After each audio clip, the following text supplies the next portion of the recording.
Screenwriter, Emily Carmichael, Bryce Dallas Howard,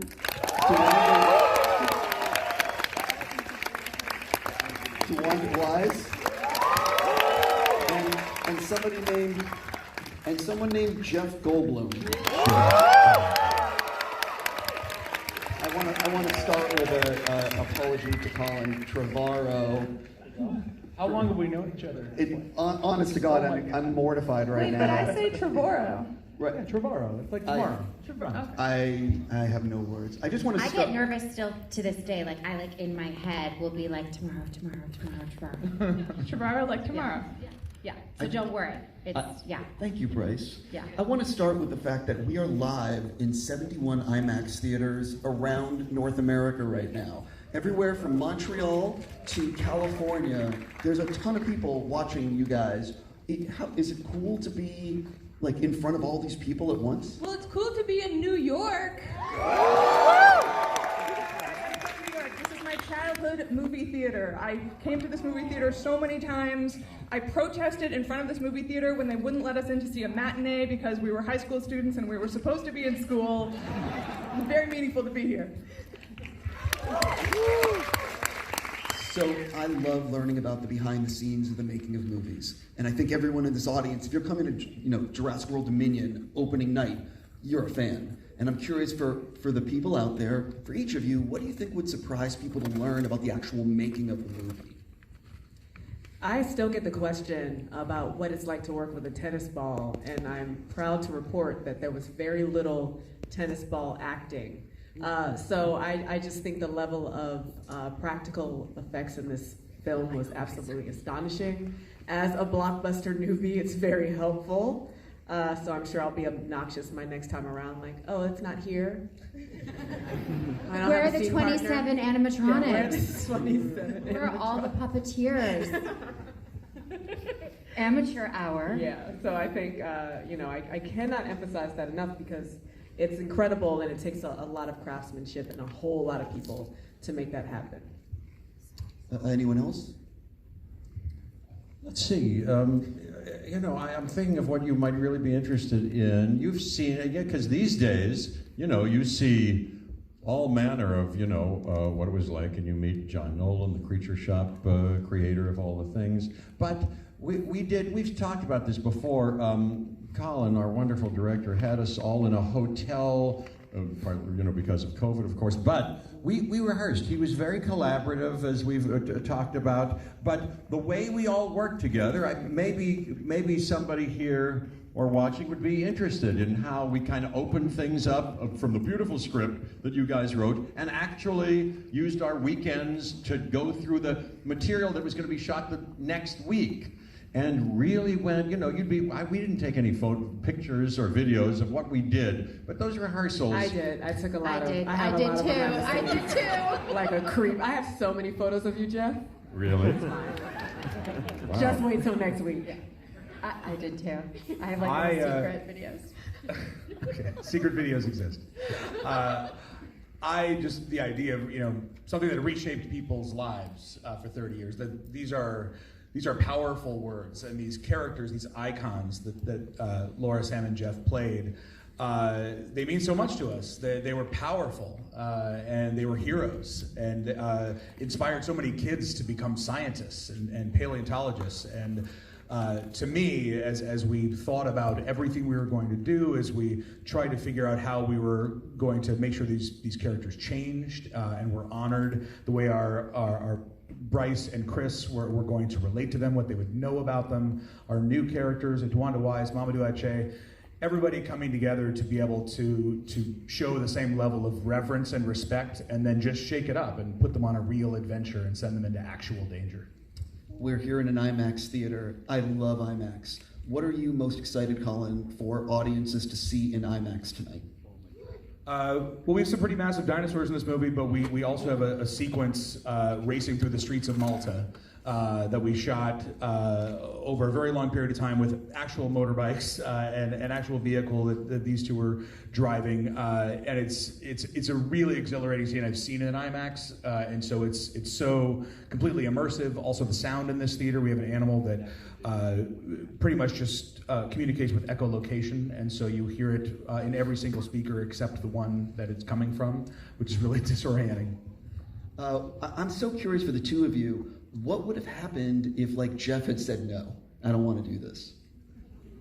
We wouldn't do it. I wouldn't. I mean, But I mean, what we would have happened didn't with have the? like a contingency plan to like strong arm him. I mean, what? Well, no. If the original cast had said, you know, I don't know if we want to come back, what would have happened? Oh, Like, at no, what in the point did you beginning. know that they were on board? That, I mean, because we knew B.D. Wong was obviously in the first Jurassic World, which was incredibly validating since he was in Jurassic Park. And then in Fallen Kingdom, Jeff joined, which was like, oh, Jeff Goldblum is now involved. And then for Dominion with Laura Dern and Sam Neill, when did you know that Laura and Sam specifically were on board? I feel like everyone said yes in principle right away, and they were excited right away. But there was then that conversation about, well, where have you been, and how do you see this new world that's been created? What's your perspective? And I think that actors are authorities on their characters. I think they know more about who they are than I can ever know, because they think about their character all day, every day. And you know, my brain has to be in a lot of different places. So if I have a question about what Ian Malcolm would think, I'll ask Jeff Goldblum.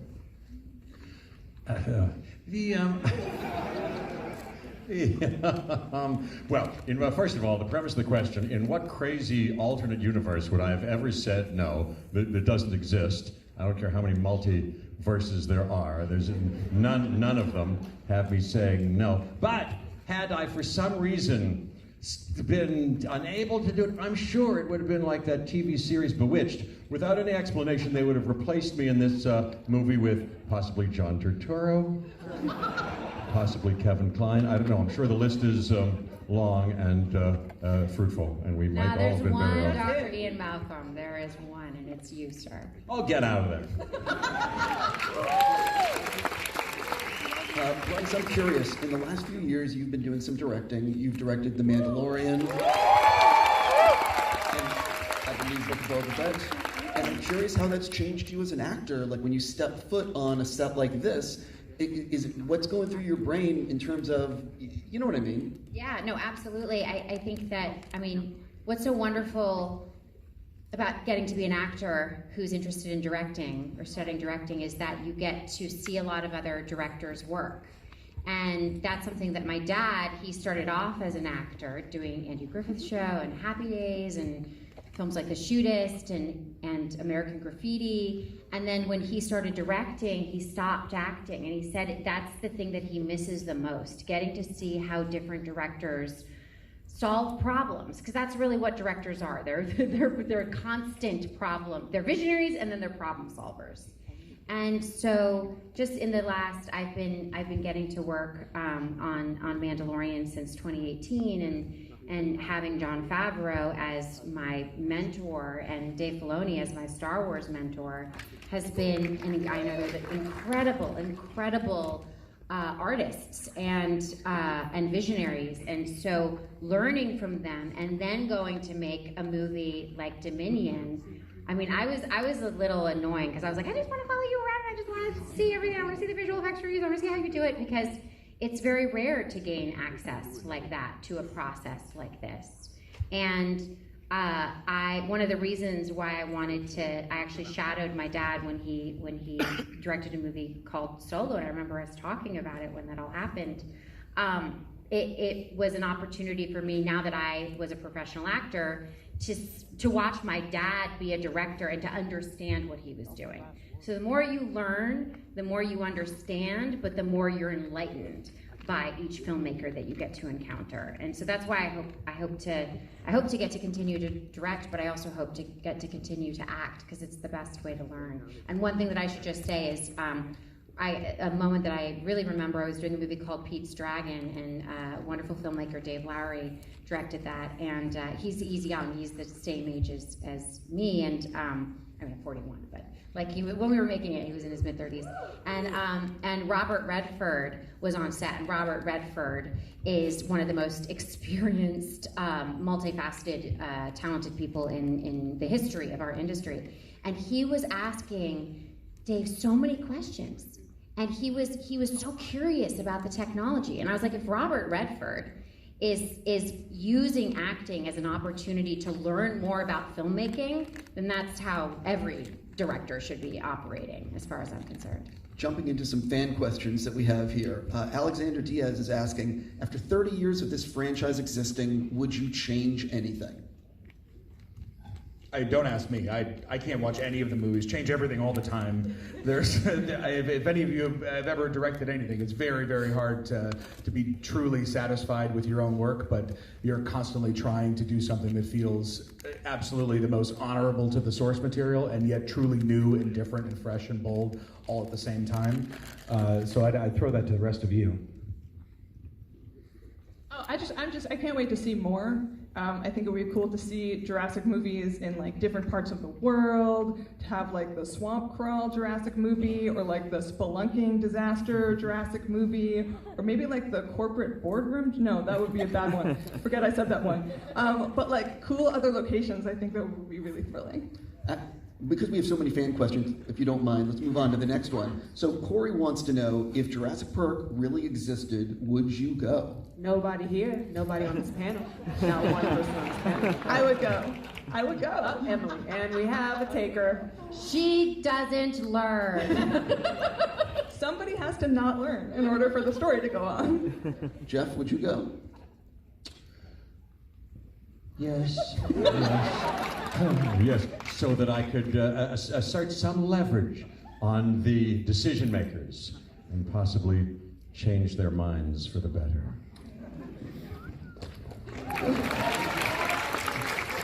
Trish wants to know, what was your favorite moment in a Jurassic movie that you did not star in? Kitchen scene in the first Jurassic Park, you know, the green jello leading into the kitchen, that whole sequence, unreal. Well, I didn't star in any moment, so this is an easy question for me. But the moment when Bryce and DeWanda's character meet in our movie remains one of my favorite sequences. Yeah, we meet in a bathroom, spoiler. In a bathroom. In a ladies' room. In a ladies' room. Well, off the top of my head, wasn't it the I was in it, but I mean, wasn't it in Fallen Kingdom? In Fallen Kingdom, or was it in World, the first World, where the two brothers, where the brother's been, get away from me, you little punk, and then at some point during the crisis, he's like, you can count on me, and the brothers kind of unite. We have two kids, two brothers, and I thought that was sweet, you know. Jurassic World. That's Jurassic World. Yeah. Yes, I love that. Yeah. Brian has a question for everyone. If you could pick one dinosaur, or if you could pick any dinosaur to have as a pet, which dinosaur would you choose and why? I mean, I'd be stupid. I'd go Velociraptor. I'm sorry. You can't stop me. You're consistent. Yeah. You're like, bring that part back. Yeah. She doesn't Put learn. me in with the Velociraptor Beautiful. They're cage. so beautiful. We're asked this, believe it or not. What dinosaur? What Yes, dinosaur? what dinosaur? I know. We're asked this often. I've given a different answer every time, and off the top of my head, thinking clearly, I think it would be a compy. I think if I put that compy on a leash and walked down the street with it, it would be pretty protective. I said compies earlier today when someone asked me that question, and then I quickly realized that the other day I saw two rats within 5 minutes of each other, and compies is a lie. Because compies are the rats of the franchise, in my opinion. Yeah. Sparrow wants to know, what was the most challenging part about playing this role, which is clearly for the actors? It's clearly what?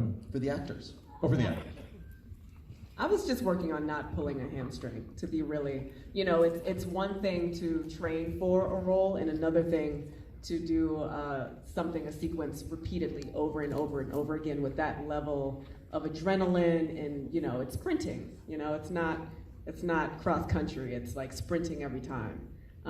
So yeah, just staying as well and stretched as possible following those challenges. It's the same for me. Yeah, for sure. You just, because the second there's an injury, game over. And so it's your job to be able to show up on set and deliver again and again and again, and whatever it takes to get there is definitely a huge focus for us. So yeah, taking some hits. My theory is that if it heals within a week-ish, it's fine. I would say, one answer off the top of my head is, in many different ways, not to let the opportunity down, and somehow come up to an optimal discharging of the obligation. And so that's kind of challenging in many different ways. But having heard you say that, oh yes, there was you remember that day, and you'll see it in the movie where I had to sprint like Usain Bolt away from a dinosaur. And as you know, I have not disclosed this yet to anyone publicly, and I won't tell them the whole story, but there was running, there was sprinting involved, and yes, I was also concerned. I didn't want to, because I have also pulled a hammy here and there on other occasions. I didn't want that to happen. You helped me on that night, and then in the editing, you helped him some more. You helped me some more, very gracefully. Jeff is very musical, and jazz kind of flows. He's got jazz run. He's got a jazz run. A jazz run. This run where you can almost see him like counting off as he's running. Keeping time.